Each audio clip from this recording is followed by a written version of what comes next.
Bien, buenas noches, bienvenidos nuevamente a los talleres de formación para los apostolados Valora. Igualmente le damos la bienvenida a Jaime Velázquez, colaborador de aquí de Valora, con el programa Soldados de Dios. Pues bueno, él está con nosotros hoy para compartirnos el tema ¿Existió Jesús de Nazaret? Adelante, Jaime, gracias. Bueno, pues buenas noches a todos. ¿Se escucha bien? Bueno, este tema es un tema, la verdad es que no es complejo, no es un tema difícil de desarrollar, pero sí es muy apasionante. Nosotros hablamos en este tema de preguntar si Jesús existió o no existió. La realidad es que actualmente nadie niega la existencia de Jesús, pero sí existen otro tipo de controversias mucho más complejas que nos ha tocado defender en los últimos 200 años principalmente.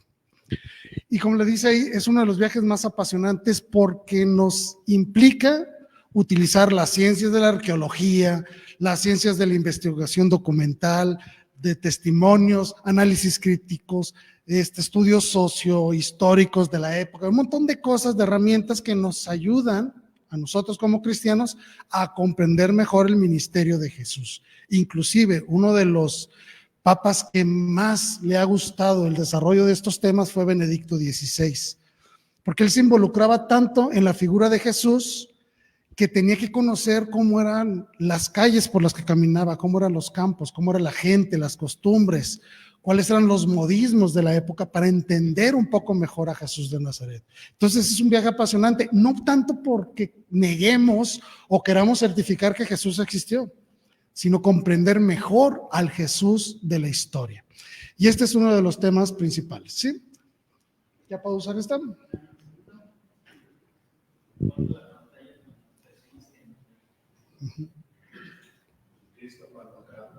Así es. Esa imagen está hecha con mosaico, si mal no recuerdo. La original fue hecha con mosaico. Posteriormente se hicieron muchas ya con pintura de yeso, sobre yeso en la antigüedad, pero el primero fue hecho con pequeños mosaicos de colores y se hizo en Oriente. Pantocrator es una palabra griega, entonces están las iglesias de Oriente. Incluso el arte cristiano floreció mucho en Oriente, pero con la llegada del Islam mucho fue destruido. Por eso es que conocemos principalmente el arte cristiano de Occidente, ¿sí? Lo que era catacumbas y todo eso, ¿no? Bueno, ¿listo?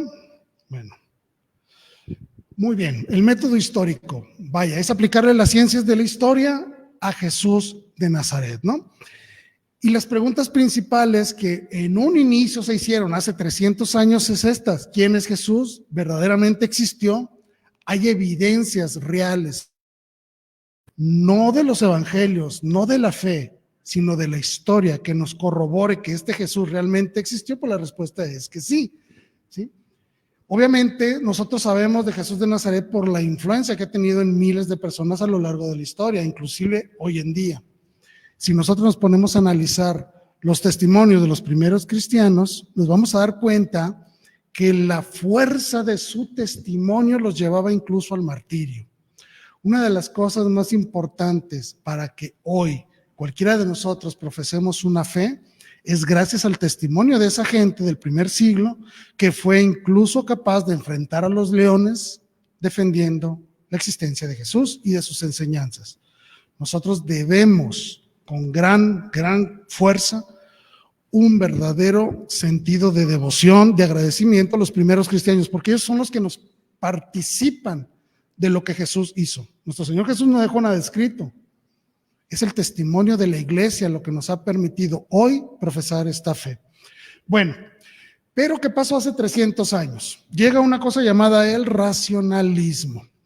Después del Renacimiento, vienen un montón de movimientos filosóficos que decían que la única fuente de felicidad y de verdad es la ciencia, lo que podemos conocer, lo que podemos experimentar.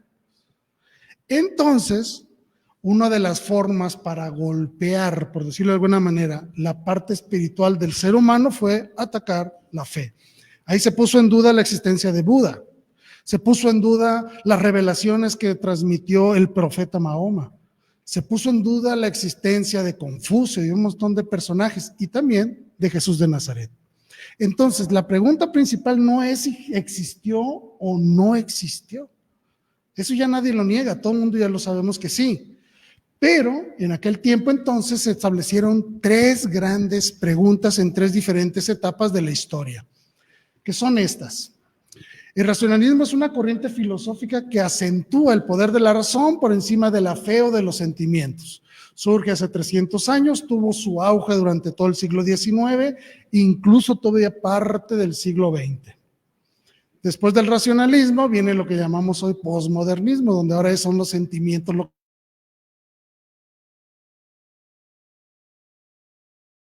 que cuenten. Bueno, ese es otro rollo. Bueno, se hicieron estos tres grandes esfuerzos en la investigación de Jesús de Nazaret. La primera, se hicieron esta pregunta, que es muy importante para nosotros. ¿Cómo podemos relacionar al Jesús de Nazaret con aquel que fue anunciado en el querigma apostólico? Es una pregunta importantísima. Fue hecha con mala intención, pero le permitió a la iglesia involucrarse de lleno en el conocimiento de la figura de Jesús. ¿Qué significa esta pregunta? Significa esto: el Jesús de Nazaret que vivió, ¿es el mismo Jesús que nos narran los apóstoles? ¿O es una imagen distorsionada, mitificada de Jesús? Esa es la pregunta principal. ¿El Jesús que yo conozco hoy es verdaderamente el Jesús que caminó hace 2000 años? Es una pregunta fuerte, porque entonces estamos queriendo quitarle a Jesús toda su parte divina, sus milagros, sus enseñanzas, su resurrección.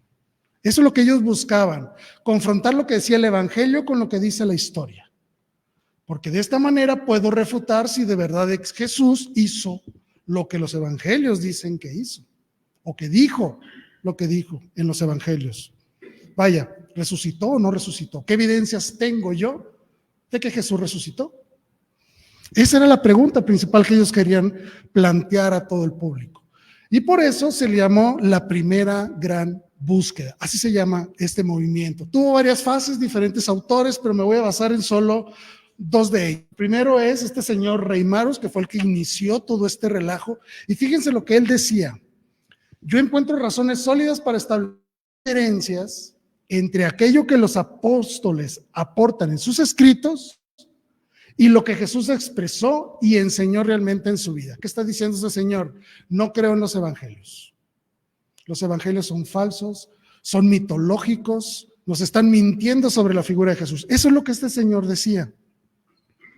Obviamente la iglesia pues se echa la tarea también de investigar y de analizar los mismos criterios que utilizan ellas, pero para demostrar la realidad histórica de los evangelios. Bueno, este señor decía lo siguiente, que es muy importante: el Jesús era un revolucionario que buscaba liberar al Israel del yugo romano. Su objetivo no era sufrir y morir en una cruz, sino establecer un reino terrenal. ¿Recuerdan la imagen de Pilato donde pone al pueblo? ¿A quién liberó? ¿A Jesús o a Barrabás? ¿Recuerdan esa? ¿Saben ustedes qué significa el nombre Barrabás? Significa hijo del Padre. Hijo del Padre, Bar-Abá. ¿Cómo le decía Jesús a su padre? Abba. ¿Sí? Y por ejemplo, cuando le habla a Pedro, le dice: bendito eres tú, Simón Bar-Jonás. El Bar significa hijo de. Entonces, Barrabás significa el hijo del Padre. ¿Y por qué los judíos liberaron a Barrabás? Porque ese era el tipo de Mesías que querían los judíos.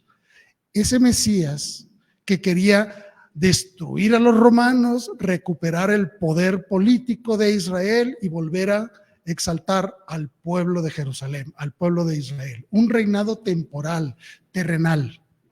Esto es lo que este señor está diciendo aquí, que ese era el verdadero Jesús, que quería hacer algo parecido, derrocar a los romanos y volver a implementar el reino de Israel, pero en este mundo. Obviamente, Jesús fracasó en este intento, lo agarraron los judíos, lo agarraron los romanos, lo crucificaron y lo mataron.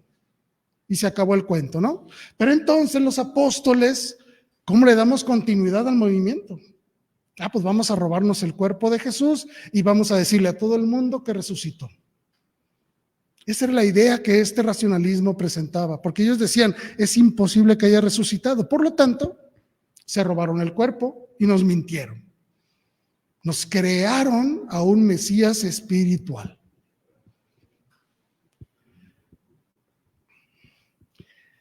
Pero viene otro señor y dice que no atribuye lo no histórico a un engaño consciente, sino que que los apóstoles no lo hicieron con un afán de ganar dinero ni nada de eso, sino que estaban tan ilusionados con esta idea del Mesías que inventaron inconscientemente todos los evangelios. Esta fue la primera gran controversia que sufre la existencia de Jesús de Nazaret.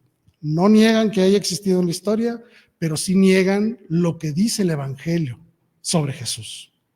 ¿Sí? Este señor también se llamaba Strauss, ¿lo pueden ver ahí? Estos son los dos principales autores de esta primera gran búsqueda del Jesús histórico. El primero era mucho más, ¿cómo se puede decir?, negativo. El segundo era un poco más suave y lo único que quería era decir que los apóstoles inventaron todo esto no de manera consciente, no con la intención de engañar, sino solo con la intención de exaltar las ideas que Jesús de Nazaret les había planteado, y obviamente eso creció tanto que ya no lo pudieron controlar. ¿Sí? Pero aquí hay un problema. Para los que están un poquito más viejitos que yo, recordarán hace algunos años, algunas décadas, en una de las elecciones de Estados Unidos, un presidente tuvo que renunciar porque encontraron que había hecho un fraude electoral. Y una de las personas que investigó estos casos reveló que él se hizo cristiano por este problema. Porque él dice, ¿cómo es posible que 12 apóstoles hayan sido capaces de vivir 40, 50 años siendo perseguidos, azotados, golpeados, asesinados incluso, defendiendo la verdad de Jesús de Nazaret? Y nunca lo negaron. No negaron absolutamente nada de lo que ellos habían dicho. Jamás retrocedieron un ápice en sus enseñanzas. Pero estos que hicieron el fraude electoral no pudieron ni aguantar 3 días manteniendo una mentira. Entonces eso me da certeza de que lo que decían los apóstoles y los llevó incluso a la muerte es verdadero. La fuerza del testimonio es verdadero. Bueno, ¿cuáles eran los motivos? Esto es muy importante para nosotros comprender cómo se han movido las ideologías en contra de la fe a los últimos siglos. Bueno, todo el mundo quería conocer más a Jesús. Obviamente, recordemos que la Europa y en América era prácticamente cristiana en muchos sentidos, ¿sí? Pero su interés no estaba centrado en verdaderamente encontrar una pureza científica sobre la existencia de Jesús y sus enseñanzas. Su intención era el rechazo a la iglesia. Recordemos, todo este racionalismo tiene como consecuencia inicial la Revolución Francesa y posteriormente tiene como consecuencia la liberación de las grandes colonias, tanto de Estados Unidos como de España, e incluso de muchos territorios de Inglaterra en el siglo XIX. Todos estos movimientos de liberalismo estaban enfocados en este sentido de racionalidad. Nosotros somos capaces de solventarnos a nosotros mismos a través del conocimiento. ¿Y quién conoce mejor este pueblo? Pues nosotros. Entonces nosotros nos vamos a gobernar solos. No necesitamos que un rey de Europa me gobierne. Surgen todas las independencias del siglo XIX. ¿Cuál es el gran poder que existe en el mundo del que nadie se puede liberar? La iglesia. La iglesia. Porque nos guste o no nos guste, seamos católicos o no seamos católicos, seamos de cualquier religión, sabemos perfectamente que la iglesia es un pilar humano muy fuerte de moralidad, de buenas costumbres, de enseñanza espiritual, etcétera, etcétera. Es decir, por muy ateos que podamos ser cualquiera de nosotros, debemos de reconocer la gran labor que tiene la iglesia como una institución moral, fuerte, duradera, ¿sí? Confiable por lo menos en ese sentido, independientemente de que muchas personas que la componen sean unos verdaderos sinvergüenzas. Ese es otro boleto, como somos todos pecadores, ¿no?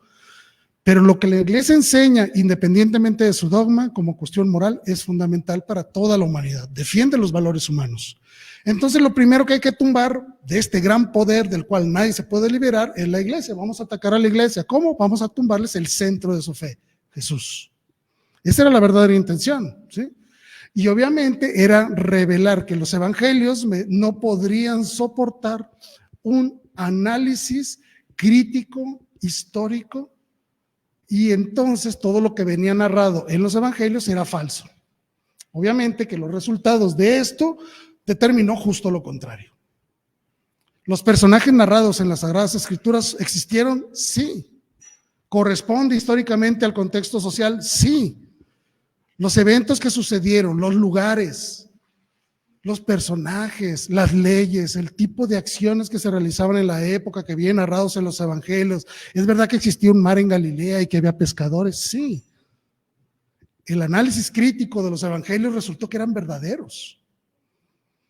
Pero ellos al principio querían hacer lo contrario, querían demostrar que los evangelios decían puras tonterías, que no estaba bien escrito, que los personajes eran falsos o que los personajes no cuadraban en la historia. Y no, la historia se ha encargado de demostrar que sí. Ya encontraron, por ejemplo, la lápida de Pilato. ¿Sí? Se encontraron documentos históricos que hablaban de Pilato, de la cruz, de Jesús, de todo esto.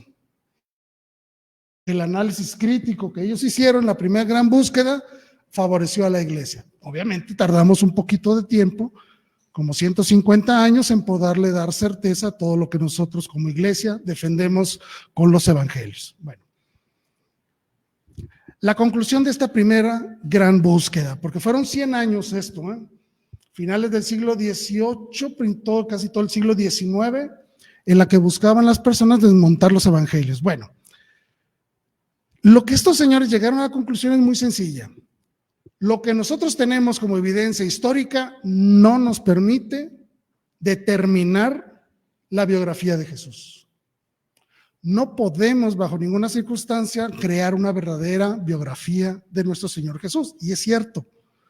De la infancia de Jesús, ¿qué sabemos? Que nació, que se fue a Egipto, que regresó de Egipto, que se perdió cuando tenía 12 años y no más. ¿Sí?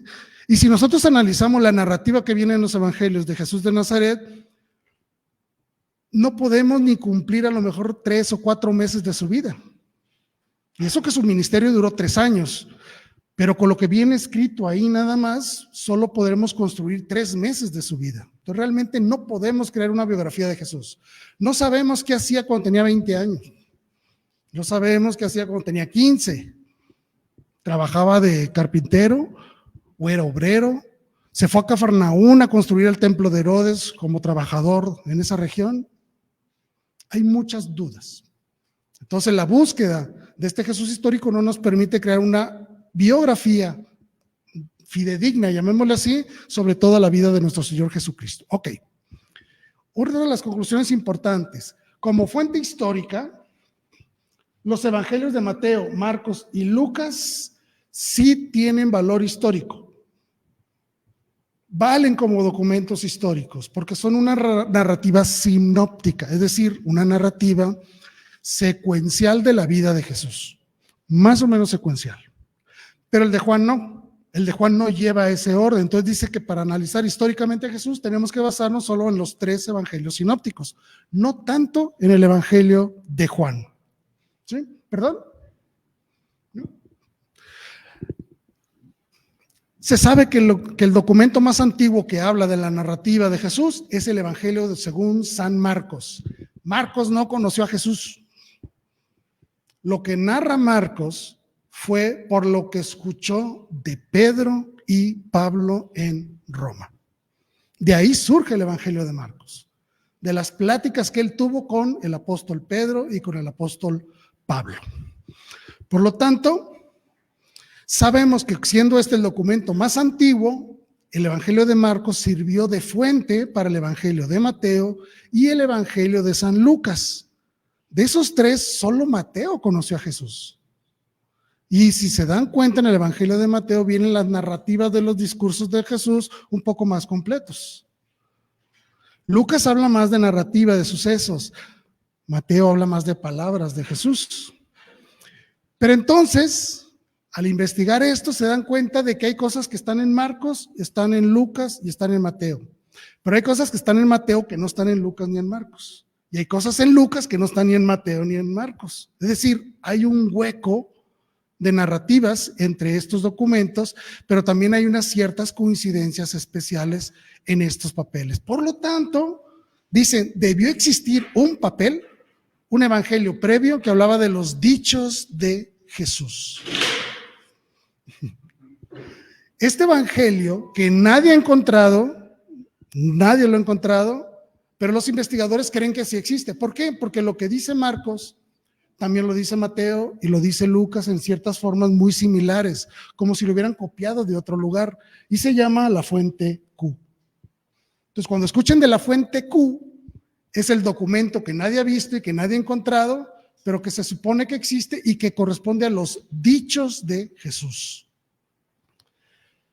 Y obviamente, algo muy importante, cuando analizaron esta primer búsqueda, buscando desestimar a Jesús, se dieron cuenta de que el mensaje que Jesús estaba dando, el mensaje escatológico de Jesús, es decir, el mensaje del fin de los tiempos, el mensaje que habla sobre nuestro futuro cuando después de la muerte de ir al cielo o al infierno, todo esto correspondía perfectamente a las ideas judías del siglo I. El discurso de Jesús no chocaba con las profecías del Antiguo Testamento ni con las enseñanzas del pueblo judío. Es decir, el discurso de Jesús corresponde a la época en la cual está situada su vida. No hay diferencias. No vino a traer una narrativa diferente a lo que el pueblo judío ya esperaba de un Mesías, esa liberación espiritual. Por lo tanto, la primera búsqueda fue para los escépticos un rotundo fracaso. Pero viene la segunda. Esta segunda búsqueda fue un poco más completa. Me voy para atrás para ver aquí la pregunta. Aquí está la segunda búsqueda. La pregunta ya cambia, ya no es si es la misma persona, ya comprobamos que sí es la misma persona, pero ahora es esta. ¿Podemos buscar algún respaldo del Cristo querigmático en la predicación prepascual de Jesús? La condición divina de Jesús, manifestada en la cruz y en la resurrección, ¿tiene algún respaldo en la predicación prepascual de Jesús? ¿Qué significa esto? ¿Jesús dijo que era Dios? ¿Jesús dijo que iba a resucitar? ¿O fue un invento posterior? Sí lo dijo, pero ¿cómo lo sabemos? Porque todos los documentos que tenemos de Jesús fueron escritos después de su resurrección, no antes. Es una buena pregunta. ¿Puedo yo confiar que lo que viene narrado en los evangelios no está inundado de esta realidad de la resurrección? Es decir, ¿cómo podemos expresar entender que los apóstoles dijeron algo o escribieron desde su misma ignorancia de lo que Jesús quería enseñar? Para la Iglesia Católica, ¿es la que tiene la información? No, la tiene todo el mundo. No, de lo que pasó con Jesucristo. Temas de... Perdón. Ok. Sí, perdón. Lo que yo sé es que la Iglesia Católica, que es la madre de todo esto, pues primero estamos hablando de dos cosas, naturales y sobrenaturales, ¿no? Entonces la Iglesia, cuando Jesucristo bajó a la tierra, ¿cómo bajó? Cuando el arcángel Gabriel le dijo a la Virgen que iba a ser madre. ¿Y eso está en dónde? En uno de los evangelios. Y eso lo fueron manejando los concilios, y en el año 380, Dámaso I fue el que recopiló toda la información porque no había manera de tenerlo por escrito, y se empezó a formar la Biblia. Fue la primera Biblia católica en la cual, pues ahí ya el catolicismo hace 280 años antes, en algún lugar, no me acuerdo de qué lugar, se le dijo católica a la iglesia. San Ignacio de Antioquía en las cartas. Entonces, todo esto pues está en la Iglesia Católica. Ya lo que hacen los investigadores, bueno, es un tema que hay que ver ellos cómo están manejando las cosas, porque sabemos que hay mucha falta de creencia, sobre todo, ¿no? Sí. Porque estamos hablando de cosas sobrenaturales. Así es. ¿No? Gracias. Sí, claro. Sí. Espérame. Te la guardo para el final la pregunta esa. Aguanta. Eso es muy importante lo que dice. ¿La Iglesia Católica es la que tiene esta información? Sí, por supuesto que sí. ¿Por qué? Porque el testimonio se da dentro del círculo de la Iglesia. Inclusive, eso es lo que está haciendo esta pregunta. Oye, toda la información que tenemos surge de la Iglesia. ¿No estará alterada o modificada? No niego a Jesús ya no niego a Jesús. Claro, pero ¿quién dijo eso? Lo dijo la Iglesia. Sí, totalmente. Sabemos nosotros que existe el Padre, el Hijo y el Espíritu Santo. Sí. Y toda la Biblia, toda la información que está ahí, está escrita por el Espíritu Santo. Perfecto, claro que sí, amén, decimos todos a eso, pero ¿quién nos lo dijo? Exacto, y es lo que ellos están negando. Exacto, ese es el problema del Jesús histórico, ya no niegan a Jesús. Ahora lo que están negando es, a ver, ¿verdaderamente el mensaje que me está dando la Iglesia es verdadero? Esa es la pregunta que están haciendo, efectivamente, ese es el detalle. ¿Sí? Entonces ahora ya no negaron a Jesús, ahora vamos a negar lo que enseña la Iglesia. Eso es lo que está en la segunda pregunta. Lo que la Iglesia me ha informado de Jesús de Nazaret, ¿verdaderamente ocurrió como dice que ocurrió? El mensaje de los evangelios y de la Iglesia no está alterado porque ya todos los apóstoles habían visto a Jesús resucitado. Claro, ese es un punto importante. Se tuvieron que ir al Antiguo Testamento para encontrar en el Antiguo Testamento aquellas profecías que hacían mención a Jesús y vieron que se empezaba a cumplir. Y cómo Jesús, en sus narrativas, en sus discursos, existe la correspondencia para el Antiguo Testamento. En el Nuevo hay 350 citas del Antiguo Testamento. Y de esas 350, 300 citas son de la versión griega de los evangelios del Antiguo Testamento, de la famosa Septuaginta. Bueno, ahora lo que ellos querían negar es de que no estuviera mitificado el mensaje de Jesús. Ya no niego a Jesús, ahora niego su mensaje, niego lo que la Iglesia está diciendo básicamente, ¿no? Esa es la segunda búsqueda, eso es lo que ellos buscaban destruir. No puede destruir a Jesús, puede destruir a la Iglesia, de que ha alterado el mensaje de Jesucristo, ¿no? Entonces, vámonos a la segunda búsqueda. Muy bien. ¿La condición divina de Jesús manifestada en la cruz y en la resurrección tiene algún respaldo en la predicación prepascual de Jesús? Esa fue la pregunta que ellos buscaron. Entonces se pusieron a analizar las palabras de Jesús. Y es entonces cuando ellos se dieron cuenta, con todo el análisis que hicieron, que efectivamente Jesús anunciaba constantemente toda su realidad divina. Está el sermón, por ejemplo, de la montaña, donde están las bienaventuranzas. Está el reclamo que le hacen los judíos y le dicen, destruyan este templo y en 3 días lo voy a construir. Son frases que no tienen ningún sentido, a menos que supieras que vas a resucitar. A menos que supieras que tienes, ese as bajo la manga de la resurrección, del poder divino. ¿Se entiende? Pero había que analizar los textos, las palabras de Jesús, para ver si efectivamente existía ese mensaje. Y lo encontraron en diversas formas. Cuando Jesús se pelea con los judíos y les dice, antes de Abraham, yo soy. Para nosotros no nos dice nada, ¿verdad? Pero ¿qué significa la palabra yo soy? Exacto. ¿Qué le dijo Moisés? Le preguntó a la zarza ardiente cuando le dijo, ve a Egipto a liberar a mi pueblo. ¿Quién me manda? ¿Cómo te llamas? ¿Quién les digo que me manda? Y la zarza ardiente les dijo, yo soy el que soy. Es decir, es el que es, no tiene nombre, no puede ser reducido a un nombre. Por eso Dios es el que es. Y ese fue el nombre que le dio, en este caso, la zarza ardiente, ¿no? Yo soy. Y Jesucristo, cuando se pelea con los fariseos y les dice, antes de Abraham, yo soy. Los judíos se pusieron bien locos y quisieron matarlo en ese momento. Porque Jesús les dijo, yo soy Dios. Yo soy la zarza ardiente que mandó a Moisés. Eso fue lo que les dijo. Entonces, cuando nosotros nos involucramos al estudio más textual de las palabras de Jesús, encontramos una mayor riqueza. La segunda búsqueda fue totalmente un fracaso, porque vino a confirmar que las palabras de Jesús sí anunciaban su misión escatológica, su resurrección, la venida del reino, la venida del Espíritu Santo, inclusive un detalle que notaron en los evangelios, y es la vergüenza. Si ustedes analizan los evangelios, se van a dar cuenta que constantemente lo que escribieron ahí son cosas vergonzosas.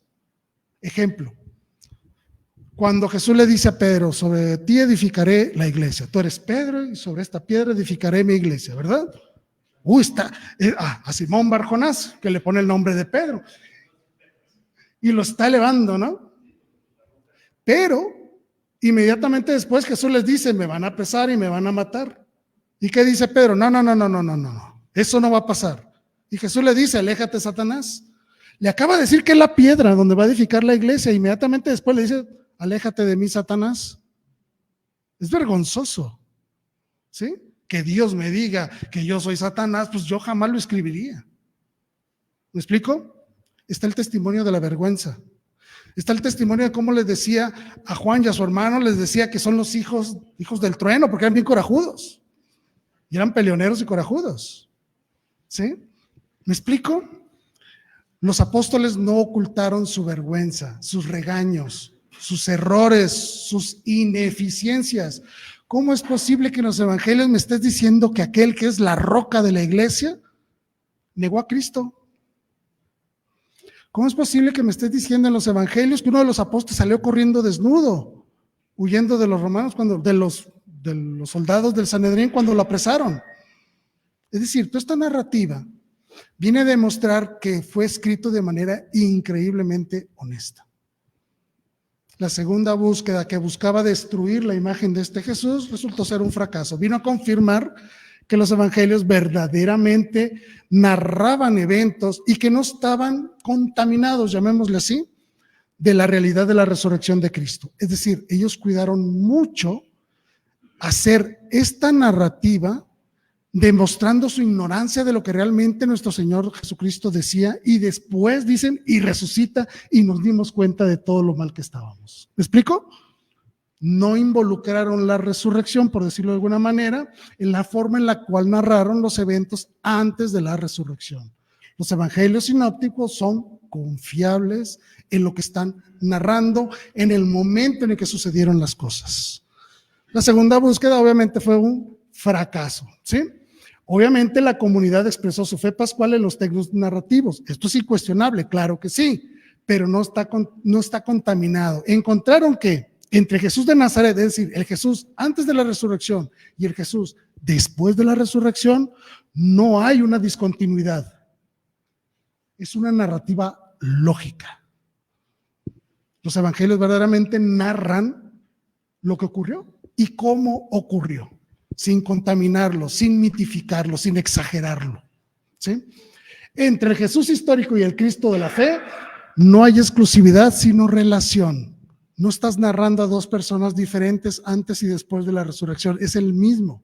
La misma forma en la que habla, la misma forma en la que se acerca a ellos, la misma forma en que los saluda. ¿Me explico? Notaron que las palabras de Jesús antes y después de la resurrección eran iguales. Era el mismo trato, porque era la misma persona. Y obviamente, aquel que es confesado como Señor en la fe es por identidad el Jesús terreno. Pero ahora sí lo muestran rodeado de gloria divina. ¿Se entiende?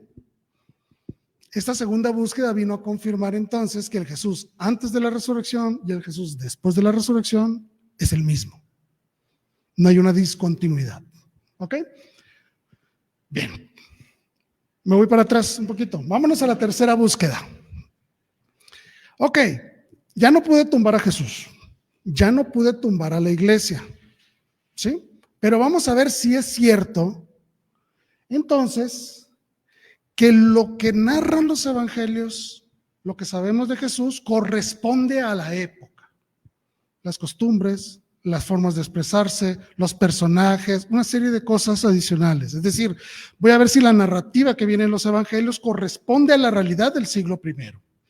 Entonces, esa fue la tercera gran pregunta.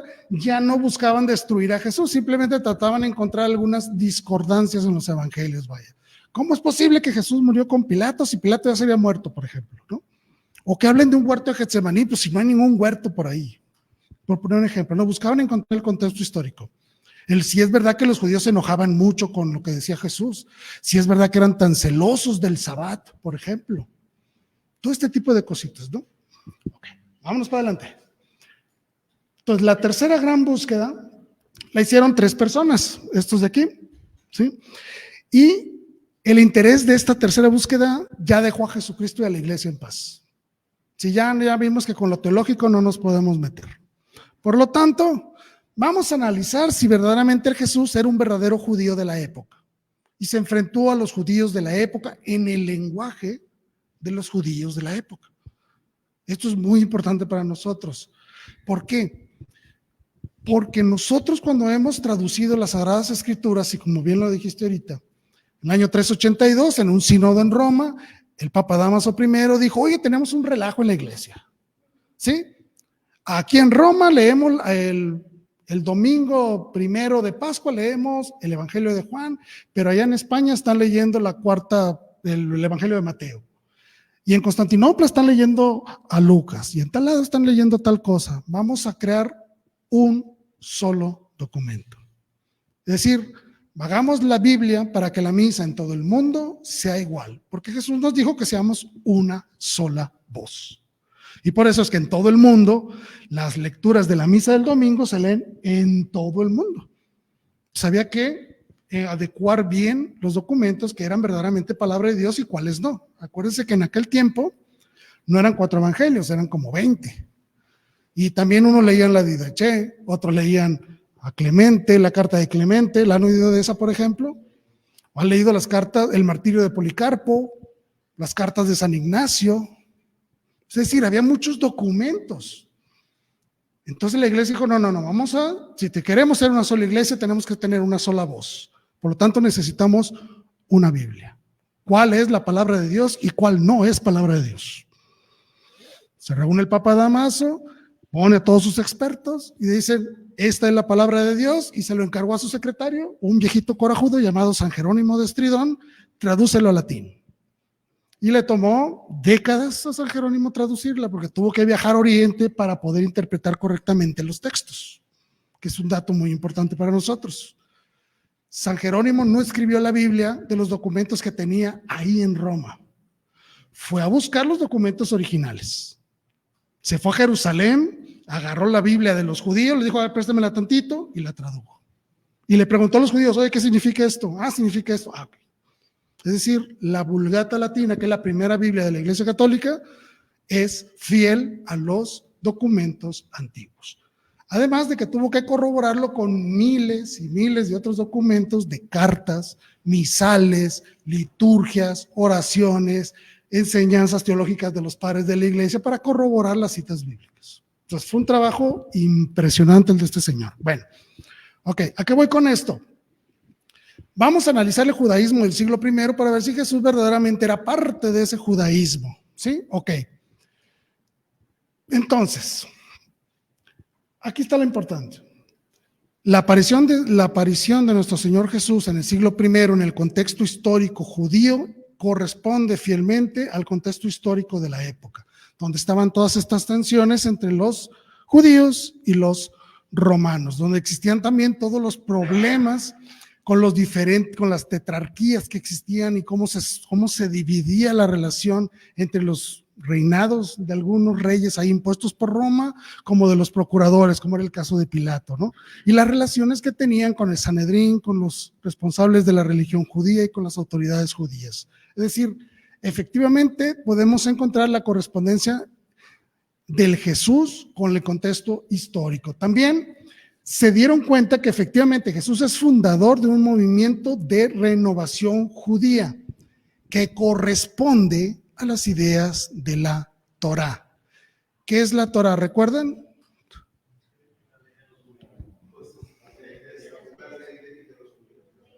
los 5 primeros libros del Antiguo Testamento, ¿no? El Pentateuco, la Torá, la ley, tal cual. Entonces, si Jesús curaba a una persona en sábado, efectivamente la ley judía lo prohibía. Entonces sí corresponde que los judíos se enojaran con él y lo querían denunciar por estar rompiendo con el sábado, por ejemplo, ¿no? ¿Se entiende? Jesús verdaderamente comía con publicanos, con las prostitutas, con los malhechores, sí, comía con ellos. Entonces sí correspondía a los criterios judíos de que era impuro, de que no debía juntarse con esa gente, está rompiendo con la ley. ¿Se entiende?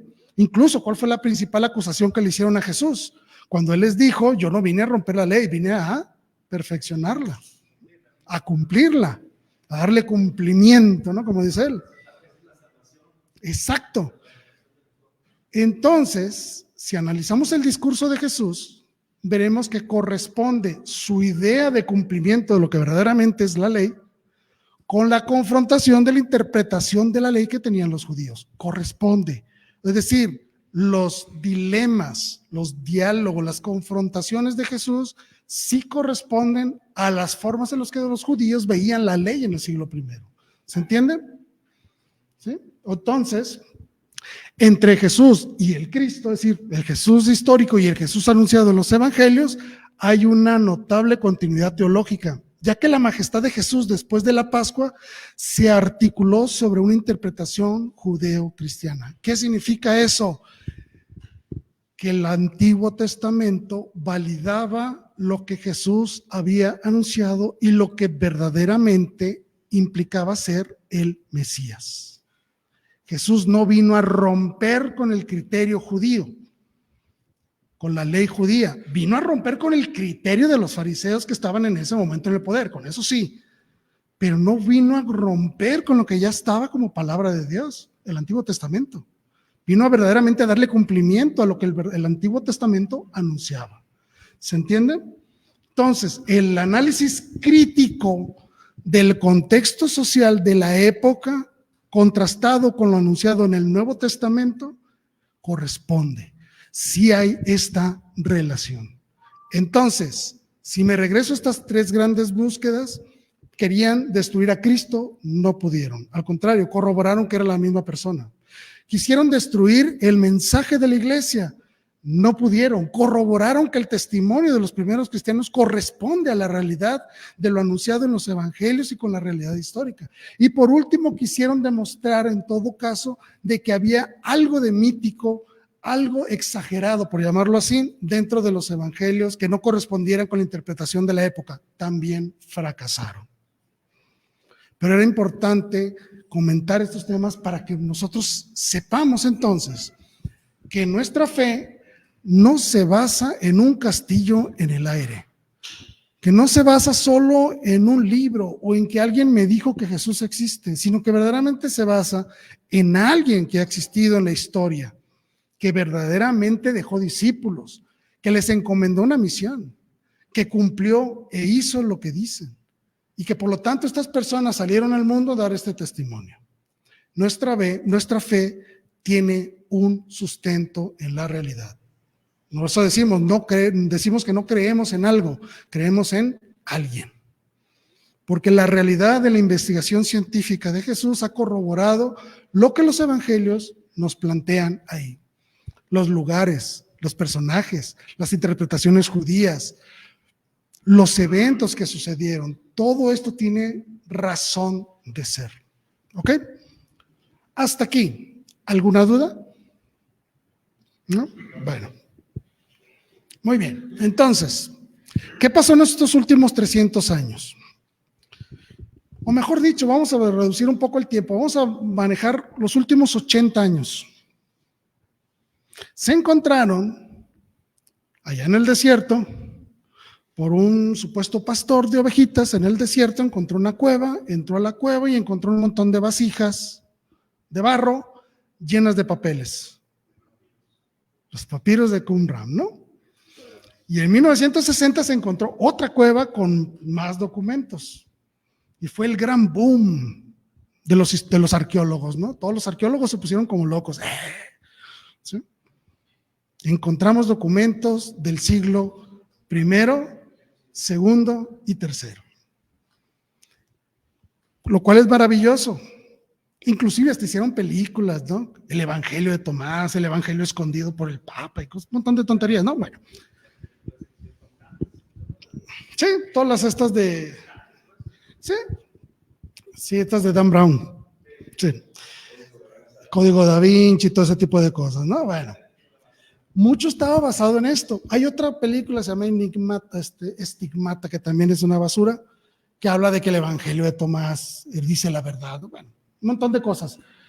La iglesia ya sabía que existían todos esos papeles, pero no los habíamos encontrado, por decirlo así, los originales, llamémoslo de alguna manera, ¿no? Entonces se encuentran en los últimos 80 años miles de documentos de esa época. Y oh sorpresa, corresponden precisamente a lo narrado en los evangelios. Inclusive encontraron partes del evangelio. Algunos se han atrevido a decir incluso que a lo mejor había lo que encontraron de una parte del evangelio de Juan, era parte del evangelio original de Juan, incluso llegaron a decir algunos, ¿no? Entonces, nos da certeza de que los documentos que nosotros tenemos hoy corresponden fielmente a los que fueron escritos hace 2000 años. O sea, también nos ayudaron para asegurar eso, de que lo que yo leo en mi Biblia el día de hoy es lo que verdaderamente fue escrito hace 2000 años. Hay una correspondencia fiel, el documento no ha sido alterado a lo largo de la historia, que podemos confiar plenamente en que lo que estamos leyendo es correcto. ¿Ok? Bueno, las conclusiones. Si nosotros nos basamos solo en el análisis científico de Jesús de Nazaret, de los documentos, no podemos conocer verdaderamente a Jesús. Se necesita de un ingrediente más, que es la fe.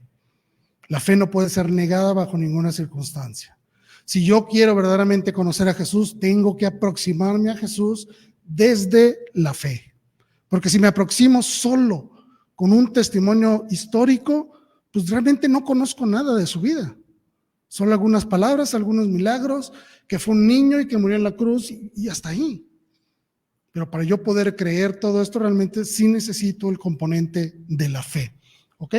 Y obviamente de las técnicas, que es la criptoteología, es decir, la elaboración de una teología, vamos a ver la secreta, bueno, fundamentada en los conceptos difíciles de describir la realidad del propio Jesús de Nazaret. Es decir, las búsquedas quisieron encontrar la fórmula secreta de los evangelios en el sentido de por qué fueron escritos y obviamente recaen en que tienen que ser analizados desde un punto de vista teológico.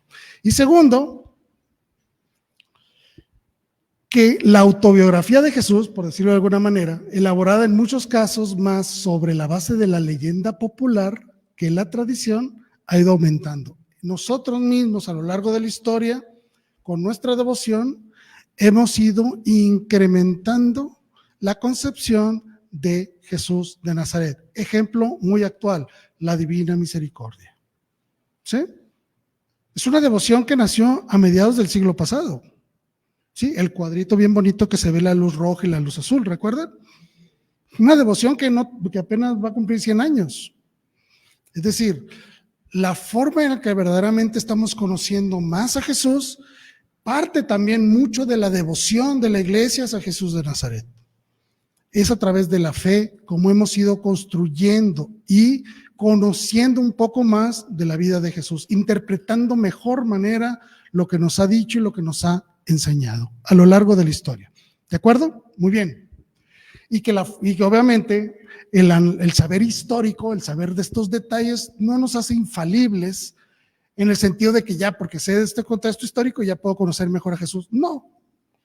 Realmente lo que necesito conocerlo es desde el magisterio, desde la presencia de la iglesia. Necesito el testimonio de las personas para poder entender aquello que la historia me ha ratificado como cierto. ¿De acuerdo? ¿Dudas? Ahora sí.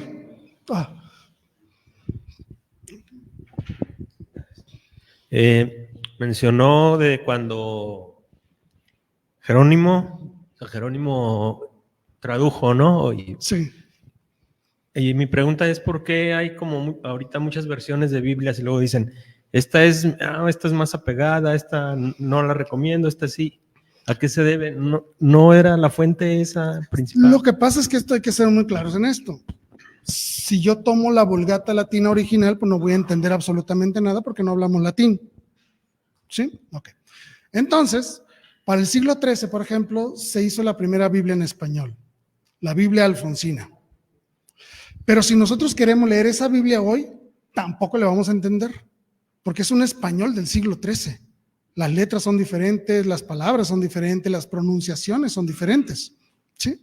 Entonces, a lo largo de la historia, hemos ido haciendo algunas traducciones de las Sagradas Escrituras que se adecúen mejor a la forma en la que nos expresamos actualmente.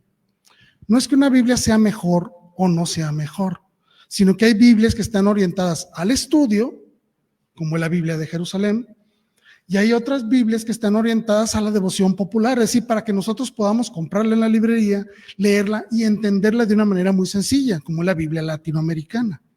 Tienen diferentes intenciones, ¿sí? Nos cambian algunas palabritas para que podamos entender mejor, ¿sí? Por eso es que hay diferentes versiones. Tienen diferentes intenciones cada una de ellas, dependiendo para lo que quieras tú leer la Biblia.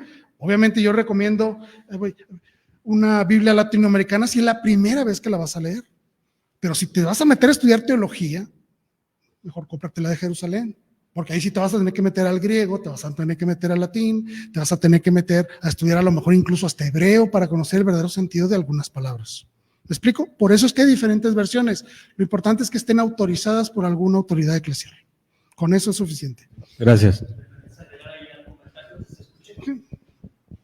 El tema es que la Biblia, sabemos que ahorita, bueno, esta investigación me suena muy protestante o muy sectaria, ¿no? Porque Atea. todo está así pegándole a todo lo que es Jesucristo y la Iglesia Católica.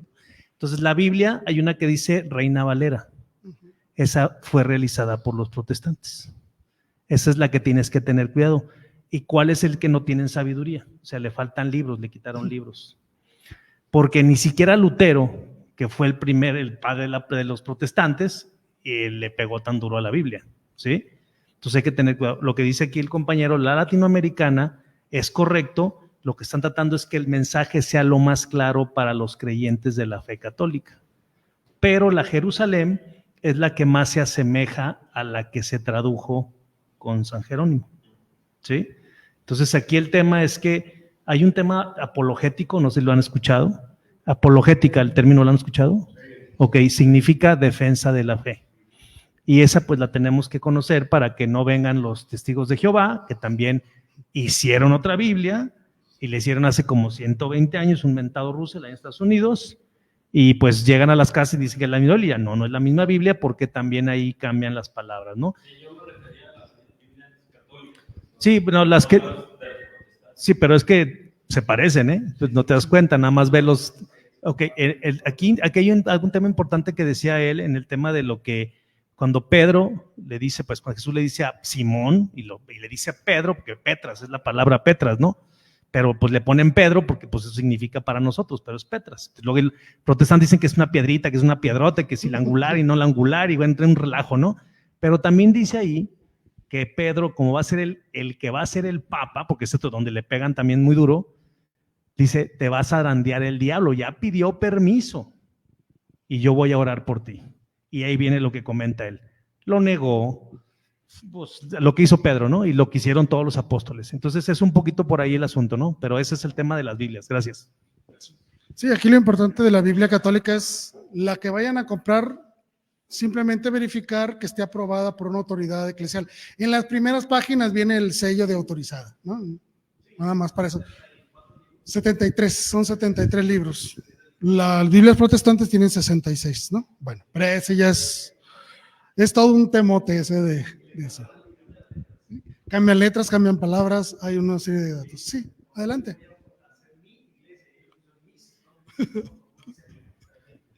Sí. Mencionaba hace rato que hay un otro evangelio que donde lo copiaron de los apóstoles. Entonces, no se supone que son evangelios inspirados, entonces ¿por qué lo copiaron? O sea, entonces ya no son inspirados. No es que no sean inspirados, o sea, es decir, aquí el inspirado era Jesús. Entonces, si alguien escribió lo que dijo Jesús, porque debemos entender esto, hay dos cosas. Primero, muchos discípulos, porque no eran nomás 12, eran cientos de discípulos que andaban con él, escribían muchas cosas de lo que Jesús decía. ¿Sí? Me gustó esta idea y le escribían. ¿Sí? Los espías romanos pasaban los reportes.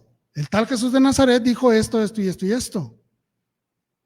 Las autoridades judías que también iban y confrontaban a Jesús presentaban reportes al Sanedrín. Jesús de Nazaret dijo esto, esto y esto. ¿Me explico? Es decir, debe existir alguna fuente de algunos dichos de Jesús. Es lo que se le conoce como la famosa fuente Q. Muchos de esos documentos se perdieron con la destrucción de Jerusalén en el año 72. Por eso es que no los tenemos. Pero todo parece indicar que los evangelios de Mateo, Lucas y Marcos tuvieron acceso a algunos de estos documentos, porque la forma en la que ellos escribieron, sin que ellos lo hayan escrito en el mismo momento, son exactamente iguales. Quiere decir que esa cita que ellos están haciendo en su evangelio corresponde de manera perfecta a algún otro documento, a alguna otra narrativa. Y eso es lo que se le llaman aquí está, ágrafos, que ahorita lo voy a explicar bien qué es. ¿Sí? Porque debemos entender esto. Existían muchos documentos que se escribían en aquella época, pero se escribían sobre un papel que se echaba a perder muy fácilmente. ¿Sí? Obviamente este papel se lo comían los insectos o con cualquier llamarada inmediatamente se prendía, las tintas no eran de tan buena calidad, etcétera, etcétera. Entonces se perdió mucho de eso, principalmente con la destrucción de Jerusalén en el 72. Pero bueno, ok, ¿cómo sé que Jesús de Nazaret verdaderamente existió? Vámonos ya a algunas fuentes para conocerlas de manera más directa. La primera es, obviamente, las fuentes cristianas canónicas, el Nuevo Testamento. ¿Sí? Esa es la fuente primaria por la cual conocemos a Jesús, ¿no? Obviamente. Pero existen otras que no están en la Biblia. Le llamamos no canónicas, que son los documentos apócrifos neotestamentarios, que son muchos. El Evangelio de María Magdalena, el Evangelio de María, el Evangelio de la infancia de Jesús, el Evangelio de Santiago, el Evangelio de Proto Santiago, el Evangelio de Tomás, el Evangelio de Andrés, el Evangelio de Pedro. Y hay un montón de documentos que la iglesia los conoce desde aquellos tiempos. Incluso algunos de estos documentos se usaban en la liturgia de las iglesias primitivas. Pero con el paso del tiempo se dieron cuenta que no eran verdaderamente palabra de Dios por una serie de características en estos documentos. Por eso es que actualmente solo tenemos 4 evangelios. ¿Sí? Los demás fueron descartados. No quiere decir que sean falsos, pero no podemos considerarlos como tal palabra de Dios. La palabra apócrifo significa falsos, pero no significa que sean completamente falsos. Basta con que alguna cosita esté mal en los evangelios para que se les llame apócrifos. Es decir, que no podemos considerarlos palabra de Dios, pero sí son un testimonio histórico. ¿De acuerdo? Esos son esos apócrifos neotestamentarios, y son muchos. Bueno, luego vienen las cartas y los documentos de los padres apostólicos. La carta del Papa Clemente. Después de Pedro, ¿quién siguió de Papa? ¿Recuerdan? Lino. ¿Eh? ¿Pedro? No. Lino, el Papa. Cleto y Clemente. Es el 4º Papa de la Iglesia, Clemente. Y él escribió una carta a los Corintios para resolver un problema de autoridad y de obediencia y un montón de cosas. Entonces tenemos el testimonio de la existencia de ya documentos antiguos de un papa, carta de Clemente. También están las cartas de San Ignacio de Antioquía. Son 7 cartas cuando iba en su martirio hacia Roma, que escribió a diferentes iglesias en las cuales narra, por ejemplo, lo que es la Eucaristía. Dice lo que es la Iglesia Católica y dice un montón de cosas. El término católicos, así es. También tenemos el martirio de Policarpo, no la escribió él, pero viene en la carta de Policarpo que se llama la carta del martirio de Policarpo, lo escribió uno de sus discípulos, ¿sí? Donde habla del bautismo de niños, por ejemplo. ¿Sí? Tenemos la Didache, el primer catecismo de la iglesia. Se dice que es del año 90, del año 70, No sabemos exactamente, pero habla, por ejemplo, cómo se hace el bautismo, cómo se debe hacer la misa. Dice muchas cosas de cómo la primera liturgia de la iglesia se realizaba. Y este es el documento llamado Didache. Tenemos la carta de Bernabé, tenemos la carta del pseudo Clemente, una carta de principios del siglo II que viene firmada por Clemente, pero sabemos que no la escribió el Papa. Viene la carta de Diagoneta y la carta del pastor de Hermas. Todos estos documentos son anteriores al año 150, que dan testimonio de la iglesia, de lo que creían, de lo que profesaban, obviamente dando certeza también a lo que dice el Nuevo Testamento y al testimonio de la iglesia. Es decir, tenemos documentos históricos antiguos, antes del año 150, que nos relatan la vida de la iglesia, las enseñanzas de la iglesia y que corresponden perfectamente a lo que nosotros hoy creemos. Como la Eucaristía, por ejemplo. Ahí vienen esos documentos. Yo puedo encontrar la Eucaristía aquí. ¿Sí? Bueno, y obviamente vienen los ágrafos. Estos ágrafos es lo que nosotros queremos considerar que son aquellos testimonios que en un principio no fueron escritos por los cristianos, sino que fueron escritos posiblemente por alguna autoridad judía, alguna autoridad romana, algún discípulo de Jesús, etcétera, que con el paso del tiempo fueron parte del conocimiento general de la iglesia. Entre estos podría estar la llamada fuente Q. ¿Sí? Bueno, estas son las fuentes cristianas, pero hay muchas más fuentes no cristianas. Es decir, si yo quiero buscar a Jesús en la historia, puedo también recurrir a documentos que no fueron escritos por los cristianos. ¿Sí? Vamos a empezar con las judías. Documentos judíos del siglo I que hablan de Jesús de Nazaret, el Talmud y la Misná. Esos documentos son las narrativas de las controversias judías y de las enseñanzas judías. Vaya, son el catecismo de los judíos, para que más o menos se entienda, ¿sí? Donde ellos ahí relatan las tradiciones judías y relatan también las controversias entre los mismos, entre las diferentes escuelas judías de interpretación de la ley. Esos son esos documentos. Y en estos documentos encontramos citado a Jesús de Nazaret en varias ocasiones. Vaya, los judíos del siglo I hablan de Jesús.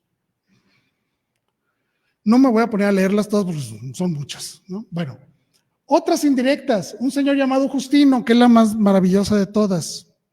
En aquel tiempo, se los voy a poner aquí. ¿Ven este? Celso. Este señor Celso, que era romano y también judío, este señor escribió un documento llamado Discurso Verdadero, en el cual decía un montón de barbaridades en contra de Jesús.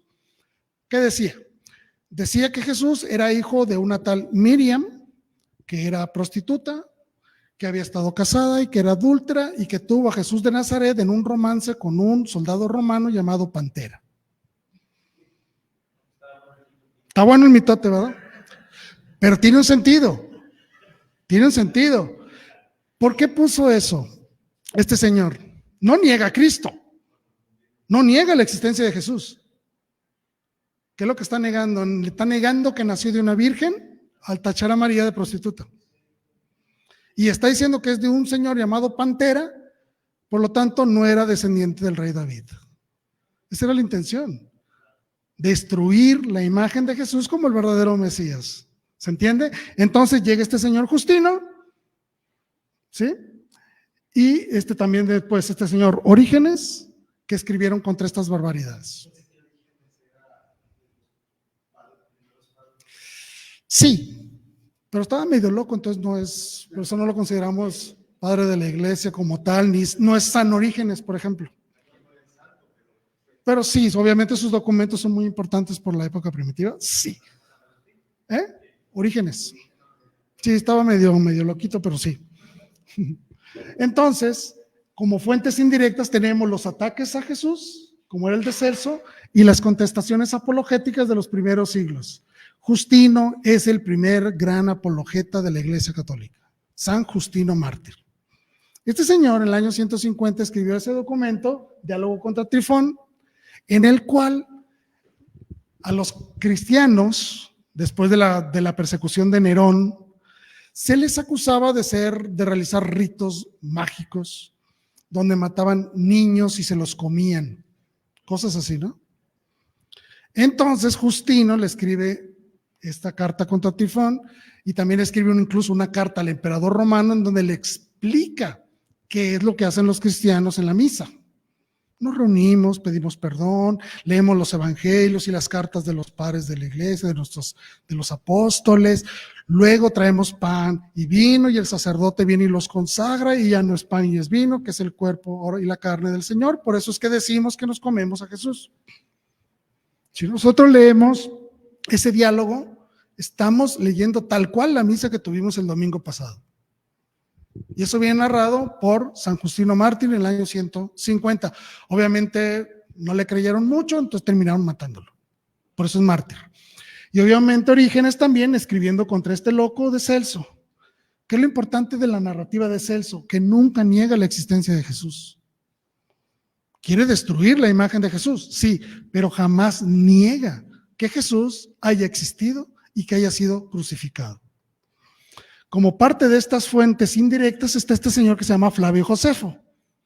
Este señor era judío, se hace ciudadano romano y estando en Roma, él se encarga de narrarle al emperador las costumbres y todo lo que sucede en la región de los judíos, para que el emperador estuviera enterado. Y en los documentos de Flavio Josefo se habla de Jesús y de los cristianos. Incluso él es el que narra de que Nerón estaba bien loco y que le echó la culpa a los cristianos, y él dice, y por eso los torturó de las formas más exquisitas posible, así lo narra. Acuérdense que Nerón los mandaba contra las fieras a los cristianos, los crucificaba o los utilizaba como luminarias en la noche, es decir, los clavaba a una cruz en los caminos de Roma, los llenaba de aceite y les prendía fuego para que iluminaran las calles. Eso hacía Nerón, ¿ok? Entonces, Flavio Josefo se encarga de narrar todo eso. Luego vienen ahora sí, de los verdaderos romanos, como era Tácito, habla de los cristianos y de Jesús. Suetonio habla sobre la vida de los 10 Césares, pero habla, en el caso de Nerón y de otros, de la existencia de Cristo y de los cristianos.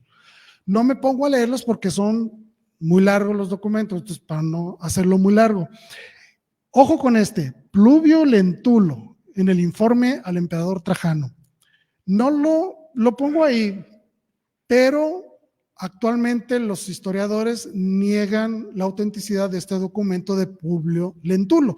Es donde dice que Jesús era un judío alto, fuerte, que no se le puede llamar hombre porque hace milagros y un montón de cosas, y tiene la nariz recta, los ojos claros, utiliza la barba como los galileos y está bien guapo y cosas de esas.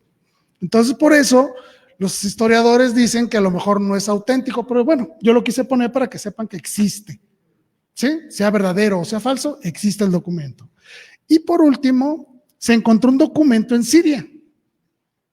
Un señor llamado Mará Bar Sarapión, o sea, Mará, hijo de Sarapión, escribió sobre Jesús de Nazaret y de los cristianos en el siglo I o inicios del siglo II. Es decir, tenemos fuentes judías de manera muy directa, o sea, contemporáneas a Jesús, y también tenemos fuentes romanas que hablan de la historia de las diferentes regiones de los romanos, y tenemos incluso una fuente en Siria, en Oriente.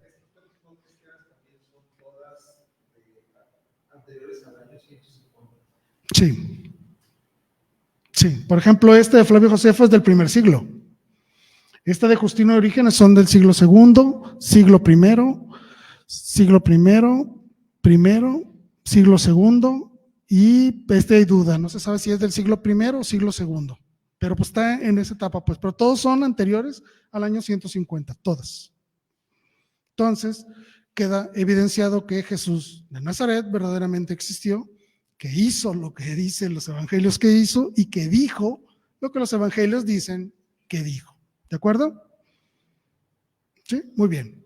Como a manera de conclusión, simplemente recordarles esto, que efectivamente la existencia de Jesús es histórica, cierta y comprobada, que el Nuevo Testamento ha sido sometido a una verificación crítica como documento histórico y obviamente ha acreditado su fiabilidad tanto histórica como en el anuncio religioso y espiritual que intenta mandar. ¿Sí? No están diciendo que sea cierto lo religioso y lo espiritual, no, pero están diciendo que corresponde la forma en la que puede ser usado por aquellas personas que creen en él de una manera religiosa.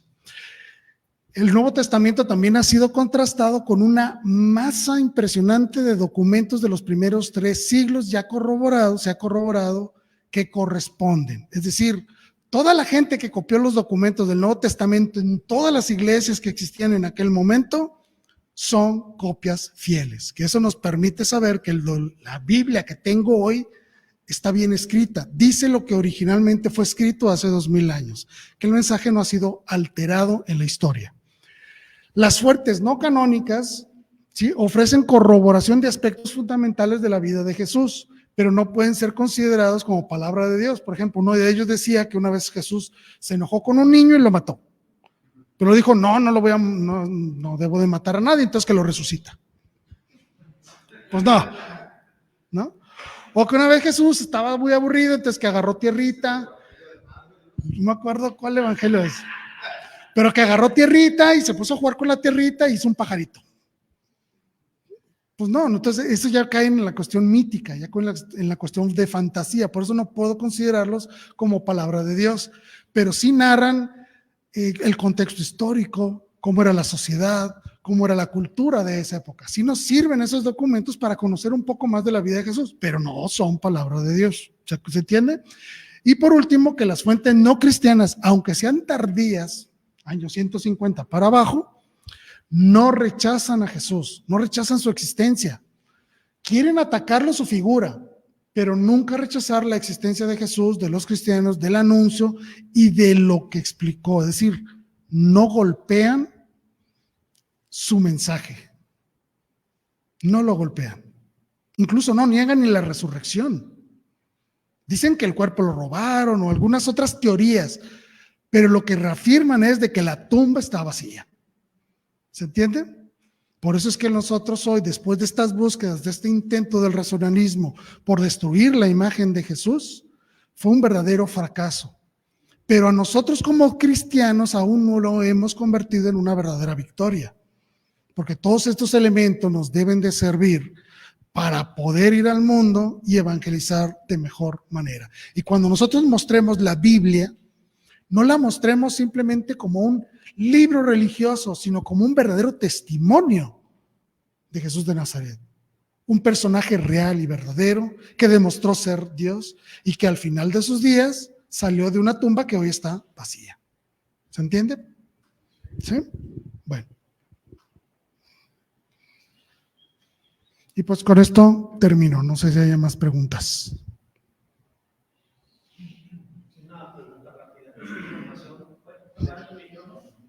Sí. Okay. Ándale. Esta investigación que tú nos compartes el día de hoy, ¿quién la elaboró? ¿Quiénes son las personas? O sea, ¿qué creencias tienen? ¿O cómo está el asunto? Nada más para tener la referencia, si me lo puedes compartir. Gracias. Toda esta información que vieron aquí, yo la tomé de mis estudios de teología. Están en un documento didáctico realizado por la Universidad de Teología Santo Tomás de Aquino, de la Pontificia Universidad de San Esteban, en Salamanca, en España. ¿Sí? No recuerdo el nombre del maestro, la verdad, pero de ahí salió, tal cual. Entonces, sí, de ese documento que me mandaron cuando estuve estudiando teología. Ahí tengo toda esa información. No, ya terminé, hace ya varios años. Gracias.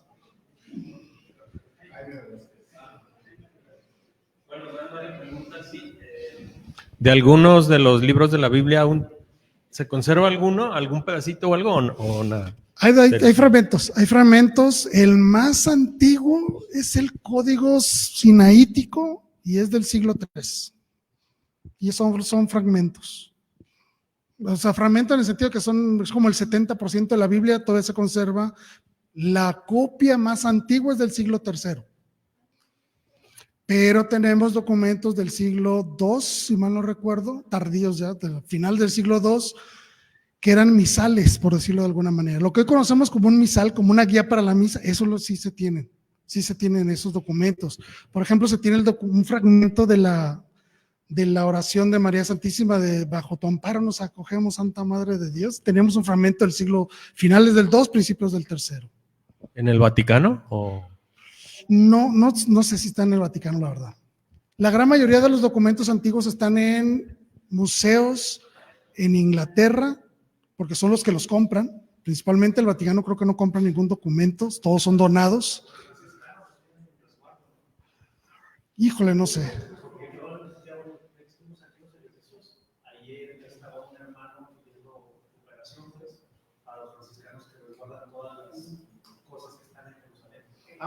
No, pero eso es en Jerusalén, sí, los sitios.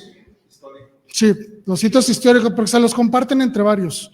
Por ejemplo, el Santo Sepulcro lo manejan 3 iglesias: la copta, la católica y la ortodoxa. Entonces se lo turno. Los franciscanos les corresponde una labor, sí. Eso que dices de la salve está interesante, porque más por la época que es, porque dices que es del siglo II. Sí, final del siglo, el fragmento, el texto Ajá. es del siglo II, principio del siglo III. Digo, María siempre ha sido un problema, Sí. un dolor de cabeza Incluso para actualmente, los protestantes. Entonces, ahorita, tener un documento con esa antigüedad y esa fidelidad y no solo eso, sería importantísimo. dice ¿no? textualmente Teotocos. Teotocos, así de Bajo tu amparo nos acogemos, ahorita se andan agarrando de la Santa greña Madre con la de Dios. Teotocos. Sí.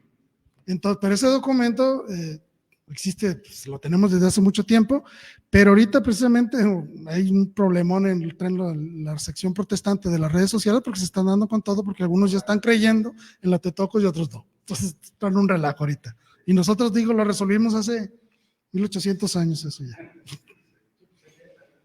Sí, claro. Así es.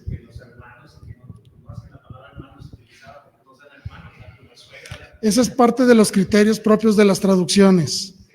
¿Por qué pone hermanos? Porque en el hebreo no existe palabra para parientes. ¿Sí? Sí, porque eran familia, o sea, se hermanaban todos como familia.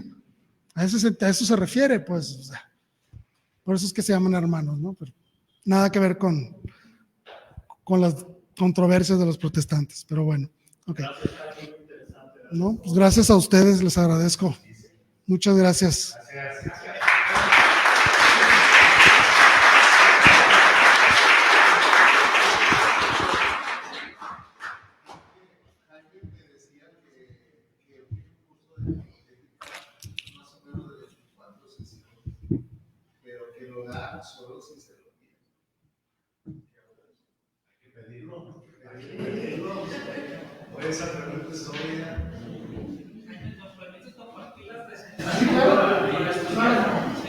Ese esquema para leer